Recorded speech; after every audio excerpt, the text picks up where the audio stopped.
yang dia nggak suka dan apa hal-hal yang membuat dia ilfil sama kita. Banyak dan kamu ajak dia dating makan di tempat semua masakannya jengkol. Coba, apa nggak ilfil pasanganmu, pacarmu? Ya kita kan berusaha menjauhi kan. Jadi lihatnya, bantu orang tuh lihat jadi Kristen ini bukan larangan boleh dan tidak boleh. Ini nggak boleh, jadi Kristen ini nggak boleh, ini nggak boleh, ini nggak boleh. Bukan begitu, tapi memastikan dia ngerti itu. Inilah namanya berjalan bersama dengan Tuhan dan mengenal dia dan menjauhi hal-hal yang membuat dia nggak suka atau hal-hal yang tidak disukai. Itulah kita mengajarkan tentang dosa. Kemudian berikutnya adalah mengukur seberapa dalam ya cintamu kepada Tuhan. Tuhan mengasihi kita lewat cross. Kita tunjukin waktu kita belajar tentang cross. Kamu lihat ya, Tuhan itu sangat sayang sama kamu. Lihat sampai rela mati. Pernah nggak kamu mengalami hal ini? Dikasih orang sedemikian rupa. Nah, kenapa kita perlu bertobat? Inilah proses bagaimana kita mengasihi Tuhan. Jadi bukan aturan, oh kamu kalau nggak tobat kamu masuk neraka. Bukan itu. Kenapa kita bertobat? Itu karena kita mengasihi Tuhan. Jadi selalu membawa orang itu lihatnya mengasihi Tuhannya, bukan aturannya, bukan action apa itu namanya, tindakan-tindakan istilahnya harus bertobat, harus ini, kayak peraturan. Ya bayangin kalau kamu sama pasanganmu aja, sama istrimu atau sama suamimu, kamu harus ini ya, hormat sama saya, kamu harus masak, harus ini. Dia lakukan mungkin sekali dua kali, habis itu bosan aku, harus melayani terus. Tapi kalau dia mengasihi saya mengasihi dia akan lakukan itu, nggak usah disuruh. Kenapa kita hari ini bertobat? Ya bukan karena disuruh pembimbing atau diawasi atau harus begini, harus begitu. Tapi karena saya mengasihi Tuhan, saya mau bertobat. Itulah konsep yang kita harus bawa kepada orang-orang yang belajar Alkitab. Ya. Kemudian menikah dengan Tuhan. Ini sebenarnya masa pertunangan ya. Kalau kamu lihat ya Yahudi tadi yang saya jelasin. Yaitu apa? Tentang baptisan. Baptisan itu berarti saya sudah pertunangan sama Tuhan dan sudah diikat bahwa kamu miliknya Dia. Satu hari nanti akan dijemput itu. Waktu dan Yesus datang kedua kali. Dan sekarang saya sudah tunangannya Tuhan, sudah haknya Tuhan, miliknya Tuhan melalui baptisan. Church, gereja berarti apa? Kalau saya menikah sama Tuhan, saya nggak bisa bilang yang penting saya sama Tuhannya aja, satu sama lain. Saya nggak mau sentuh, pokoknya saya nggak mau inilah nanti konflik atau ya makanya kalau dibuat bisa ada rasis segala macam. Ya, tapi kalau di dalam Tuhan, kalau saya cinta Tuhan, saya memutuskan menikah sama Tuhan, saya harus bisa menerima keluarganya Tuhan. Siapa keluarganya Tuhan? Ya jemaat. Makanya kalau orang nggak ngerti konsep ini di luar, ya jangan kaget, orang akan tetap apa? Ya rasis, yang suku ini, suku itu, yang status ini akan berbeda semua, karena mereka nggak pernah tahu konsepnya gereja. Ya, kita menikah sama Tuhan, hidup bersama dengan keluarganya Tuhan. Dan yang terakhir, on the cost itu berarti kita menghitung harga hal-hal apa yang bisa membuat hubungan kita damage ya, atau mengalami ancaman atau tantangan. Makanya kalau on the cost kita akan bicara tentang bagaimana kamu hal-hal apa aja yang sekiranya bisa membuat kamu meninggalkan Tuhan atau jemaat atau keluarganya Tuhan. Nah, itu dibicarakan. Nah, dengan konsep gambaran inilah waktu kita study di sini, kita selalu membawa orang, goalnya adalah bukan menyampaikan lessonnya, teach the lesson, atau menyampaikan pelajarannya, kurikulumnya selesai, udah selesai bro. Tapi kenapa ya dia nggak mau baptis? Dia udah cinta Tuhan. Jadi waktu kita, kalau kita bawa orang itu cinta Tuhan, itu waktu pelajaran sampai di baptisan biasanya orang tidak begitu masalah. Kenapa? Karena dari awal orang sudah ngerti tentang dia sama Tuhannya. Oke? Nah, biasanya kita akan memberikan pertanyaan-pertanyaan dulu. Yang ini saya akan sharing tentang pertanyaan-pertanyaan ini. Pertanyaan yang pertama, biasanya saya tanya, apa pandangan Anda tentang Tuhan?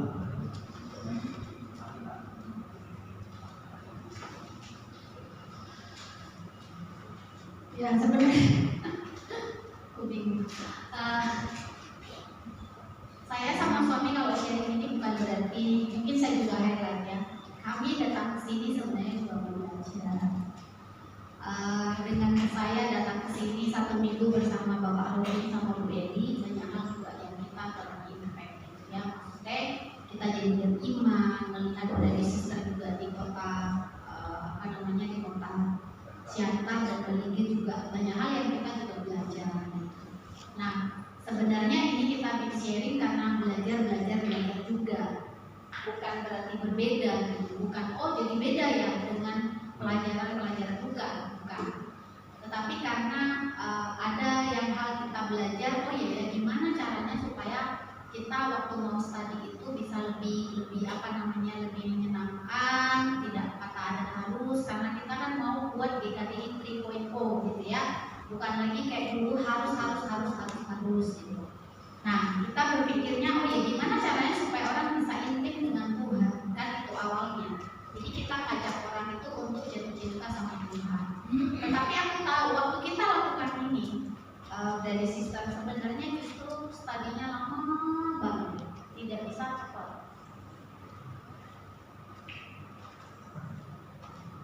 Bisa setahun, 2 tahun, bahkan kita ada study 15 tahun baru dibaptis. Setelah dia 15 tahun belajar Alkitab dan 15 tahun datang ke gereja, baru dibaptis bulan berapa kemarin tuh yang 15 tahun. Jadi, nah karena kita dari pengalaman yang terjadi, kita pikir ya kalau orang jatuh cinta, jadi kita bayangin kayak kita misalnya ya, waktu saya jatuh cinta dengan suami saya, apakah langsung pacaran? Kan tidak.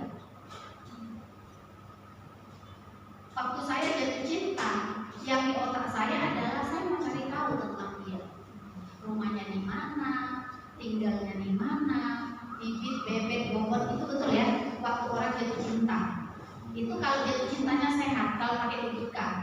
Tapi kalau jatuh cintanya pakai perasaan, biasanya itu salah kan gitu. Pokoknya perasaannya juga senang, untuk yang lain gitu ya. Nah ini jatuh cinta yang sehat maksudnya. Sama kita dengan Tuhan juga seperti itu.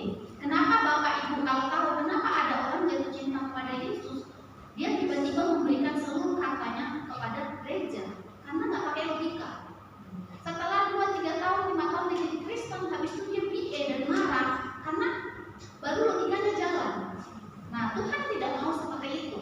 Makanya ketika kita jatuh cinta, yang pasti yang terjadi adalah awal-awal apa? Pasti kita cari tahu. Kita cari tahu. Nah setelah kita jatuh cinta, baru mulai, suami tadi saya bilang dating, baru mulai ada komitmen, betul ya? Nah setelah kita jatuh cinta, baru dong stay namanya pacaran ya kan? Waktu pacaran itulah kita jadinya apa? Di situ mulai kita mencari tahu apa yang disenangi oleh pacar kita ini. Jadi waktu aku stay sama Taufik, saya mulai cari tahu. Oh sukanya dia daging babi, sanggut. Oh dia kan Batak gitu ya. Dia lebih Batak daripada saya gitu kan. Jadi orang tanya wajahnya Chinese, namanya Batak, terus bahasanya Jawa. Orang nah jadi dari situ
mencari Tuhan sama Alkitab. Bisa sampai 1-2 bulan, sampai dia benar-benar bisa jatuh cinta sama Tuhan. Sampai kita bilang kita ketemu kamu, kalau kamu kalau kamu bilang kamu jatuh cinta sama Tuhan, kira-kira menurut kamu di skala berapa kamu cintanya? Dia harus bisa menilai. 10 berarti kamu tuh excited ketika doa sama Tuhan. Kamu benar-benar kayaknya kagum sama Alkitab. Itu 10 kita bilang. Aduh, aku masih di 3 gitu. So, oke, gak apa-apa. Gimana supaya jadi 3,5 kita bilang. Gimana supaya jadi 4. Nah, baru kita ngomongin seperti ini. Jadi di tahap ini biasanya bisa sampai 1-2 bulan kadang-kadang, bahkan 3 bulan sampai buat dia jatuh cinta sama Tuhan. Dan dia bisa merasa, yes, aku jatuh cinta sama Tuhan. Nah, tahap kedua ini yang tadi suami saya bilang, itu makanya kita di tahap ini kita belajar apa yang disukai oleh Tuhan, itu kita belajar komunitas, dan apa yang dibenci Tuhan, itu yang membuat kita mau menceritakan dosa-dosanya kita. Gitu. Jadi lanjut, mau tanya dulu. Jadi Pak, itu kan tadi 2 bulan untuk bantu studi itu jatuh cinta. Itu bisa lanjut studi yang lain nggak? Apakah itu bagian dari follow up? Apakah dia sudah jatuh cinta? Atau kita berhenti dalam waktunya? Kita 2 bulan nanti sudah selesai penyelipan. Itu gimana? Coba dikasih pengertian juga. Apa kita berhenti di topik itu terus? Pastikan dia sampai jatuh cinta baru lanjut topik yang lain. Ya. Sebenarnya ini pelajaran singkat ini jangan terpatok dengan yang ada di kurikulum kita, bukan di kasper kita. Kamu bisa kembangin, pikir kira-kira ayat apa, cerita apa yang bisa membuat orang jatuh cinta sama Tuhan.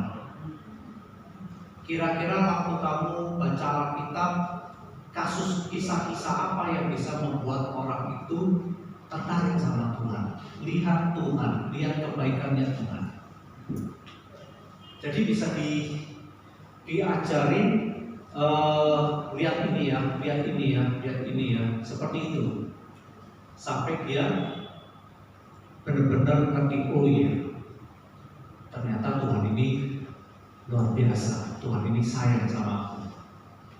Jadi pelajarannya tetap fokus ini, tetapi bukan terpatok dengan ayat yang ada, tapi kita bisa kembangin dari ayat-ayat yang lain di Alkitab. Seperti itu sih. Jadi kalau tadi pertanyaannya Bro Robin, bisa nggak ada 1-2 bulan?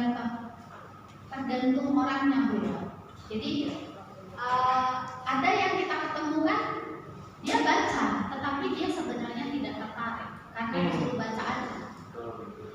Jadi itu membantu dia jadi beban sebenarnya. Waktu kita ngomong baca ya 1-2 pasal gitu, dia jadi beban. Ada yang seperti itu. Tetapi ada juga waktu kita ngomong, kita review sama dia, kamu tahu nggak Tuhan itu Tuhan yang sangat luar biasa, Tuhan yang sangat baik. Kita bilang, bayangin ya kita ceritanya tentang Adam dan Hawa. Jadi waktu itu kita kasih tahu seperti itu dan gimana caranya supaya dia bisa jatuh cinta sama Tuhan. Nah, waktu dia bisa jatuh cinta sama Tuhan itulah kita belajar di sini nih. Kita tentang waktu kita ngajarin gunanya Alkitab dan lain sebagainya. Di situ sebenarnya dia udah mulai sayang gitu sama Tuhan. Gitu ya. Jadi kalau dibilang ada nggak sambil berjalan? Ya, ada yang juga lanjut. Tetapi kalau kita lihat kayaknya